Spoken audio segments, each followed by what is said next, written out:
ভবিষ্যৎ প্রজন্মের জন্য নিরাপদ দেশ করতে পরিবেশ রক্ষার আহ্বান জানিয়েছেন প্রধানমন্ত্রী তারেক রহমান।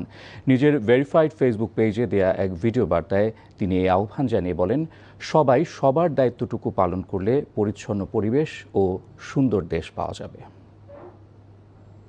আমরা যদি সকলে মিলে একটু সচেতন হই, আমরা যদি নিজেরা সচেতন হই, যত্রতত্র যদি আমাদের ব্যবহারকৃত আবর্জনাগুলো যদি যত্রতত্র আমরা না ফেলে দিই, আমরা যদি একটি নির্দিষ্ট জায়গায় এই আবর্জনাকে জমা করি এবং নির্দিষ্ট উপায়ে যদি এটাকে পরে ধ্বংস করি, তাহলে যেমন আমাদের পরিবেশটি ভালো থাকবে, ঠিক একইভাবে আমরা আমাদের পরিবেশটাকে সুন্দরভাবে রাখতে পারবো।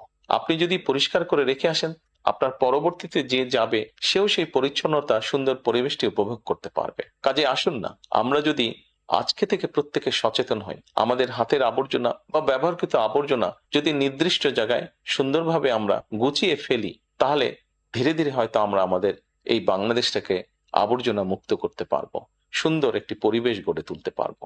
দেশটা তো আমাদের সকলের। আমরা সকলে মিলে যদি চেষ্টা করি, সকলে মিলে যদি একটু একটু করে করি, তাহলে আমরা বড় কিছু করতে সক্ষম হব।